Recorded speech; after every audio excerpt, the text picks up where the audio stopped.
What if you could go from zero to your first digital product sale in just 100 days, even if you have no audience, no tech background, and no idea what to sell? That's what I set out to prove. I gave myself 100 days to create and sell my first digital product from scratch. I tracked everything: the research, the design, the fails, the win, the whole thing. Here's what happened. Day 1.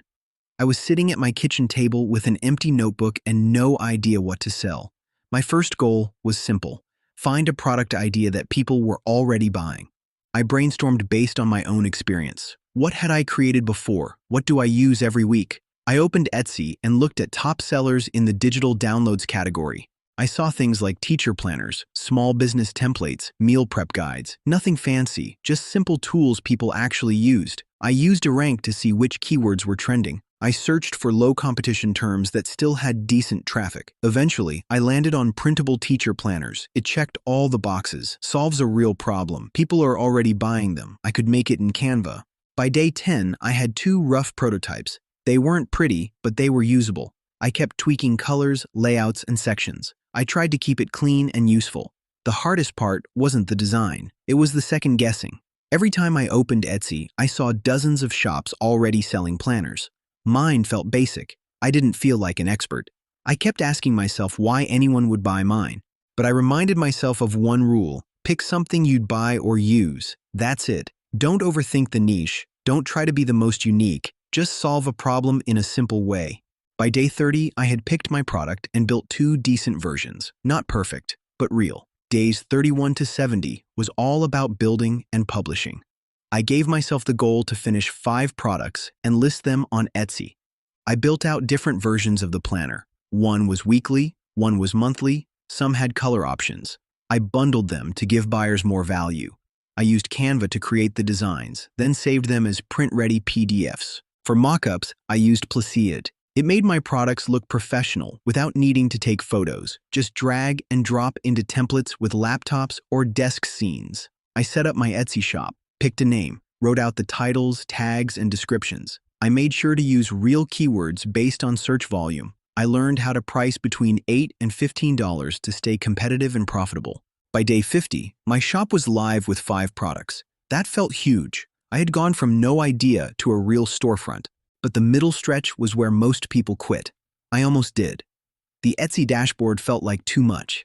Analytics, tags, conversion rates. Every video I watched told me to optimize something else. I got stuck trying to make every listing perfect. That slowed me down. Eventually, I made a decision. Done is better than perfect. I could always improve later. The key was to get it out into the world. Day 71. I refreshed the Etsy app every morning, no sales. Day 72, still nothing. Day 73, same. I started to think I'd done all this work for nothing. But on day 76, I saw it. One sale. A printable teacher planner. Bought by someone I didn't know. No promo, no ads, just Etsy search. That changed everything. I dove into my analytics. Etsy likes it when you stay active. Uploading new products, tweaking listings, changing keywords.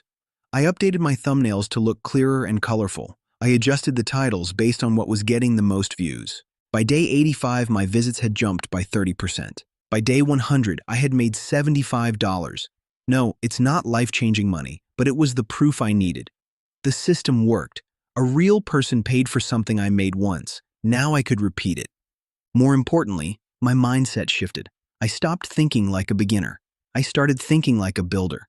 I saw every view as data, every favorite as a clue, every small win as a green light to keep going. The last 30 days were a blur of ideas and experiments. I outlined my next set of planners. I built a content calendar. I wrote down lessons I had learned. I learned to start simple. I learned that research matters more than passion. I learned that even a quiet win can change the way you see yourself.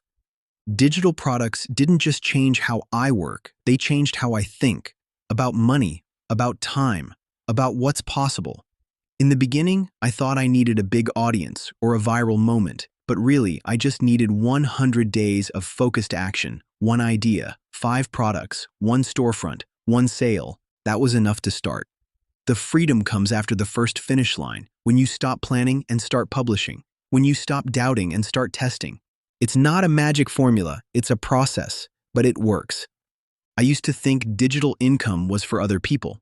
Now I know it's just about starting. Day 1, I had a notebook and a guess. Day 100, I had a working system, a live shop, and the belief that I could keep going. That's all it takes. What does your day 1 look like?